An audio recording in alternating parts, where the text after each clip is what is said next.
Hello အားလုံးပဲမင်္ဂလာပါဗျမိတ်ဆွေက2000ခုနှစ်အစောပိုင်းကာလတွေမှာထွက်ရှိခဲ့တဲ့ digital camera တစ်လုံးကိုရှာဖွေနေတဲ့သူလားဒါဆိုရင်တော့ကျွန်တော်အခုမိတ်ဆက်ပေးမဲ့ digital camera တစ်လုံးက brother တို့အကြိုက်တွေ့စီမှာအမှန်ပါပဲဗျကျွန်တော်ကိုယ်တိုင်လည်းအရန်ကြိုက်တဲ့ digital camera တစ်လုံးဖြစ်တဲ့အတွက်ဘာလေးလဲဆိုတာကိုတော့ကျွန်တော်လည်းတူဆက်လက်စောင့်ကြည့်ပေးကြဖို့တောင်းဆိုပါတယ်ဗျဒီနေ့မှာတော့တန်လင်းမှာရှိတဲ့နေရာလေးတစ်နေရာကိုကျွန်တော်ရဲ့ digital camera လေးနဲ့အတူဘယ်လိုပုံလေးတွေရရှိမလဲဆိုတာကိုဆက်ပြီးတော့စောင့်ကြည့်ပေးကြပါအောင်ဗျ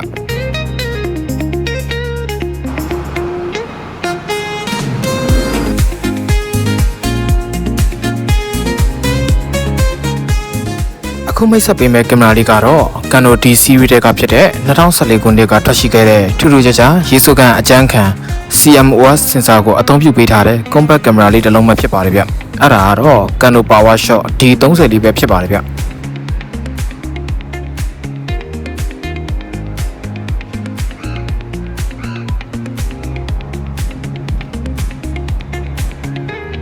ကင်မရာလေးက compact ဖြစ်တာနဲ့အညီ CMOS sensor ကိုအသုံးပြုထားလို့အခုမှစသုံးမဲ့သူတွေ DSLR လို့ကင်မရာအလုံးကြီးတွေကိုင်ဖို့အဆင်မပြေတဲ့သူတွေအနေနဲ့တော်တော်လေးကိုလှပတည်တတ်တဲ့ photo quality ကိုပေးစွမ်းနိုင်မှာအသေးချဆုံးတော့ compact ကင်မရာလေးတစ်လုံးမှဖြစ်တာအမှန်ပါပဲဗျ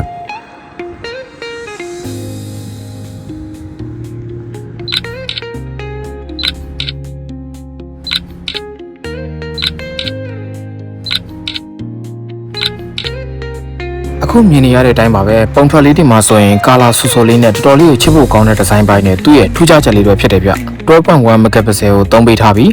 5.8 optical zoom နဲ့မို့ဓာတ်ပုံရိုက်တဲ့အခါမှာအပြည့်အဝပျော်ရွှင်မှုရတာကိုခန်းစားရစီမှာတော့အမှန်ပါပဲဗျ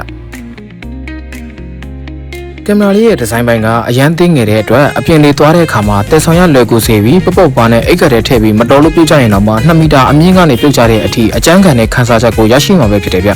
အကျန်းခံတိုင်းကြမ်းကြမ်းတမ်းကန်ရင်တော့ဘယ်ရာမှမတည်မြဲဘူးဆိုတော့လက်ခံထားရမှာမဟုတ်လား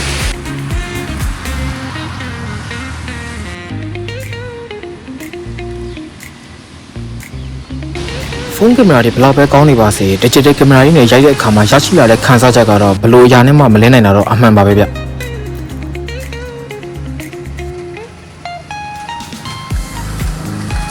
အခုကြည့်နေတဲ့သူမှာကောင်လေးကောင်မလေးသို့မဟုတ်ချစ်ရတဲ့တငယ်ချင်းတွေရှိတယ်ဆိုပါစို့အပြင်တွေသွားတဲ့အခါခီးတွေထွက်တဲ့အခါမှာမိတ်ဆွေအတွက်အဓိကလိုအပ်တဲ့အချက်တစ်ခုကတော့ရှိနေစေတာအမှန်ပါပဲ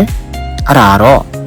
အမှတ်တရဓာတ်ပုံလေးတွေရေကူးပြရတာပဲဖြစ်ပါတယ်ဒီလိုအပ်ချက်တွေရှိနေရင်လည်းမပူပါနဲ့ဒီကင်မရာလေးတော့မိတ်ဆွေကိုအဲ့လိုလိုအပ်ချက်တွေကိုဖြည့်ဆည်းပေးစီမှာအမှန်ပါပဲဗျ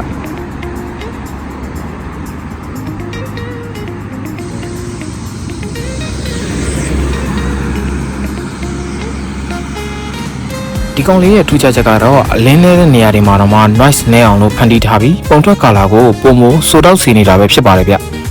GPS စနစ်လည်းပါဝင်တာကြောင့်ရိုက်ကူးထားတဲ့နေရာတွေကိုလည်း location ပြပေးနေတာကလည်းထူးခြားမှုတစ်ခုဖြစ်နေစေတယ်ဗျ SD card အမျိုးအစားကိုအသုံးပြုထားပြီးတော့ Full HD 1080p နဲ့ရိုက်ကူးနိုင်တာကြောင့်ကဲဘာလို့သေးလဲဗျပုံထွက်လဲရှက်ဗီဒီယိုလည်းခုတ်ပဲရေမီတာ25ထိကိုရိုက်ကူးနိုင်လို့အခုကြည့်နေတဲ့ညီကိုကဖန်အန်ခီးစဉ်တွေတောက်ဖို့ပဲဖြစ်ဖြစ်တင်းမတက်ဖို့ပဲဖြစ်ဖြစ်အခုလိုမိုးရင်းကာလမှာဆိုရင်ရေတံလေတံအကျန်းတံအေးတံကိုခံနိုင်တဲ့အကုန်ပြည့်စုံနေတဲ့ဒီကောင်လေးက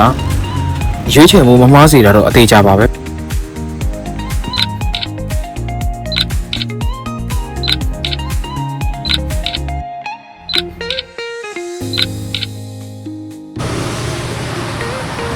CMOS sensor ကိုအသုံးပြုပေးထားတဲ့အတွက်မိတ်ဆွေကတနေ့ကုန်အပြင်နေသွားတဲ့အခါမျိုးမှာဆိုရင်လည်းဘက်ထရီအရင်မစားတဲ့အတွက်အသင့်တော်ဆုံးသောကင်မရာတစ်လုံးဖြစ်နေစီမှာအမှန်ပါပဲကျွန်တော်အနေနဲ့တော်တော်လေးကိုသဘောကျပြီးတော့တနေ့ကုန်နီးပါးအသုံးပြုနေတဲ့အခါမှာတော့ဘက်ထရီကအနည်းငယ်ပဲလျော့သွားတဲ့အခြေအနေမျိုးတွေရှိခဲ့ပါတယ်ဓာတ်ပုံလေးတွေကိုဖန်တီးရတာကိုကြိုက်နေတတ်ပြီးကိုယ့်ရဲ့မသိစိတ်ကအတွေးတွေကိုပါပြောင်းလဲပေးနိုင်မဲ့ဒီ digital camera လေးကသွားလေရတိုင်းမှာမပါမဖြစ်ထူးခြားဆန်းသစ်တဲ့ခန်းစားချက်ကိုရရှိစေမှာအမှန်ပဲဖြစ်မယ်လို့မျှော်လင့်ပါတယ်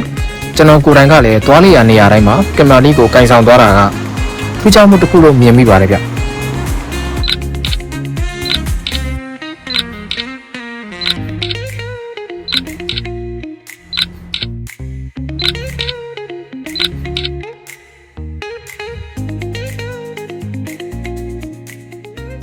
ကဲဗီဒီယိုလေးအဆုံးထိကြည့်ရှုပြီးတော့တူတယောက်ချင်းစီတိုင်းကိုကျွန်တော်အနေနဲ့အထူးကျေးဇူးတင်ရှိပါတယ်ဗျနောက်ဗီဒီယိုလေးတွေမှာလည်းဘယ်လိုကင်မရာလေးတွေကိုမိတ်ဆက်ပေးသွားမလဲဆိုတာကိုတော့ကျွန်တော်ရဲ့ channel လေးကိုစောင့်ကြည့်ပေးကြဖို့တော့တောင်းဆိုပါတယ်ဗျ ဒါကြောင့်မို့လို့ like and subscribe လေးနဲ့တူကျွန်တော်ရဲ့ channel လေးကိုကူညီပေးတော့ဖို့အတွက်ကိုလည်းအထူးထက်လက်တောင်းဆိုပါတယ်ဗျ။ Okay နောက်ဗီဒီယိုမှာပြန်တွေ့ကြမယ်။